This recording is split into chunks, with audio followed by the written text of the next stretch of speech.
Scientist کہتے ہیں کہ میتھ وہ زبان ہے جس میں خدا نے کائنات تشکیل دی، اور اس میتھ کی سب سے بڑی ایکویژن ہے E=mc²۔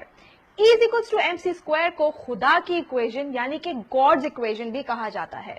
E=mc² کیا ہے، اس کو جاننے کے لیے یہ ویڈیو دیکھیے۔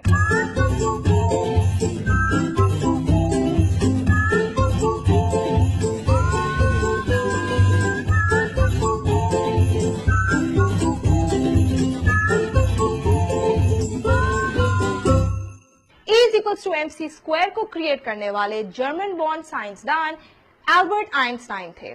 البرٹ آئنسٹائن کے بارے میں والٹر آئزیکسن نے ایک کتاب لکھی ہے جس کتاب کا نام ہز لائف اینڈ یونیورس ہے، جس میں البرٹ آئنسٹائن کی زندگی، ان کی تھیوریز اور ان کی ڈفرینٹ سوچ کے بارے میں اس کتاب میں بہت اچھے سے لکھا ہوا ہے۔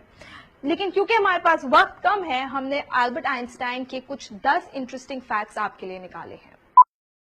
البرٹ آئنسٹائن جو کہ سائنس کی دنیا کے سب سے بڑے راک سٹار ہیں، ان کا بچپن بھی ان کی تھیوریز کی طرح کافی انٹرسٹنگ تھا۔ ایسا کہا جاتا ہے کہ بچپن میں ان کے والد نے ان کے بیمار پڑنے پر ان کو ایک کمپس گفٹ میں دیا۔ آئنسٹائن کی کیوریوسٹی اس کمپس سے ایسی تھی کہ وہ اپنے بڑھاپے میں بھی یہ کہتے ہیں کہ وہ سوچتے تھے کہ جو کمپس کی نیڈلز ہیں وہ جس طریقے سے گھومتی تھی، وہ ان کو ہمیشہ سے پریشان کرتی تھی کہ یہ کمپس کی نیڈلز آخر گھومتی کس طرح ہے۔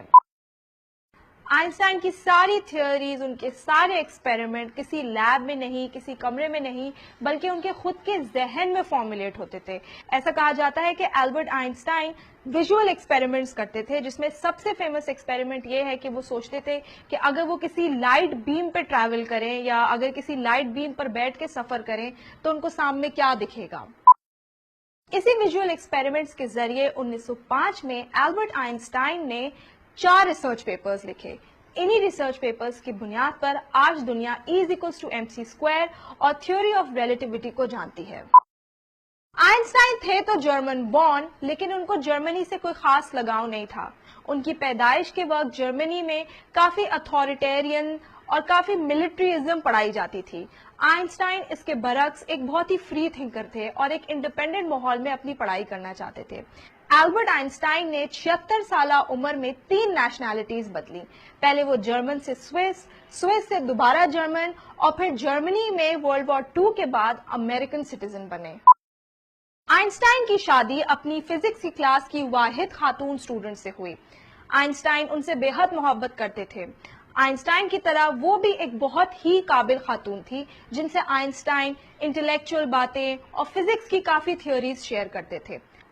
مگر یہ شادی زیادہ عرصے تک نہیں رہی کیونکہ آئنسٹائن کے سیلیبریٹی سائنٹسٹ سٹیٹس کے بعد مریا اور ان کے بیچ میں کافی اختلافات آنے شروع ہو گئے۔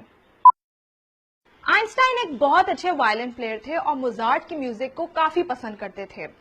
آئنسٹائن کے بارے میں یہ کہا جاتا ہے کہ اگر وہ ایک سائنٹسٹ نہیں ہوتے تو شاید ایک وائلن پلیئر بھی بن سکتے تھے کیونکہ وہ اتنا اچھا وائلن چلاتے تھے۔ آئنسٹائن کو کبھی بھی اپنے بال کنگھی کرنے کا یا ساکس پہننے کا اور بہت اچھے کپڑے پہننے کا شوق نہیں رہا، لیکن اس کے باوجود آئنسٹائن کی باتیں اور ان کے ہیومر کی وجہ سے ان کے کافی عاشق تھے۔ اس بک کے مطابق آئنسٹائن کی 2 شادیوں کے باوجود ان کے کئی افیئرز بھی رہے۔ ورلڈ وار 2 کے دوران البرٹ آئنسٹائن نے اس وقت کے امریکی پریزیڈنٹ روزویلٹ فرینکلن کو ایک خط لکھا جس میں انہوں نے اس بات کی نشاندہی کی کہ شاید جرمنی ان کے E=mc² کی وجہ سے ایٹم بم تشکیل دے دے، اس لیے اس کے بارے میں امریکہ کو کچھ کرنا چاہیے۔ کہا جاتا ہے کہ یہی خط بنیاد بنا منہیٹن پروجیکٹ کی، جس کے بعد ایٹم بم امریکہ نے پہلی دفعہ بنایا۔ ہیروشیما اور ناگاساکی پر ایٹم بمز گرنے کے بعد آئنسٹائن ایک ڈپریشن میں چلے گئے۔ آئنسٹائن اپنی پوری زندگی ایک پیسیفسٹ تھے۔ وہ جرمنی کی اتھارٹی، ان کی ملٹری سے نفرت کرتے تھے، لیکن انہی کی E=mc² ایک وجہ بنی ایٹم بم کا، یہ بات ان کو قابل قبول نہ تھی۔ اس کے بعد البرٹ آئنسٹائن ایک ایڈوکیٹ بن گئے، ایک ایسی فارم آف گورنمنٹ کا جس میں وہ چاہتے تھے کہ پوری دنیا میں ون ورلڈ گورنمنٹ ہو، یعنی کہ وہ ایک سوشلسٹک آئیڈیلز پہ بلیو کرنے لگے تھے اور مرتے دم تک انہوں نے اسی آئیڈیل کی ایڈوکیسی کی۔ اسرائیل کی حکومت کی جانب سے البرٹ آئنسٹائن کو اسرائیل کا پریزیڈنٹ بننے کی بھی ریکویسٹ دی گئی تھی، لیکن البرٹ آئنسٹائن نے اس کو بہت آرام سے منع کر دیا، اور وہ اس لیے کیونکہ آئنسٹائن ایک جوئش اسٹیٹ کے قیام پہ یقین نہیں رکھتے تھے۔ کئی جگہوں پہ ایسا مانا جاتا ہے کہ البرٹ آئنسٹائن ایک ایتھیسٹ تھے، مگر یہ سچ نہیں ہے۔ البرٹ آئنسٹائن کا ایک بہت فیمس کوٹ ہے کہ he does not believe that God plays dice with universe۔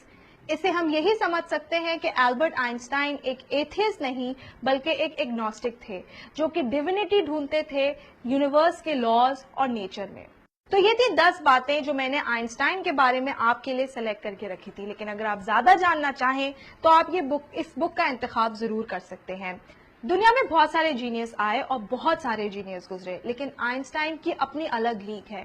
وہ اس لیے کیونکہ آئنسٹائن ایک سمارٹ اور کانفیڈنٹ انڈیویجول ہونے کے ساتھ ساتھ ایک ہمبل اور ایک ماڈسٹ آدمی تھے۔ ان کے بہت سارے دوست تھے جو ان سے بہت پیار کرتے تھے اور ان کی ایک بہت بڑی فین فالوئنگ تھی۔ آئنسٹائن ایک بہت ڈاکیومنٹڈ سائنٹسٹ ہیں جن کے پیچھے میڈیا، پریس، ہر کوئی دیوانہ تھا، اور آئنسٹائن کے مرنے کے بعد اب تک ایسا کوئی سائنٹسٹ نہیں گزرا ہے جس نے آئنسٹائن کی جگہ پوری کی ہو۔